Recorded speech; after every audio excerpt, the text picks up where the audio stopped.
నా కలే ఇలా నిజాలుగా నిలుస్తూ ఉంటే, నా కథలనే కవితలే పిలుస్తూ ఉంటే, ఈ వరాలుగా ఉల్లాసమే కురుస్తూ ఉంటే, పెదవికి చంప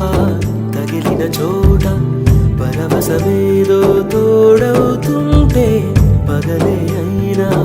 గగనంలోన తారలు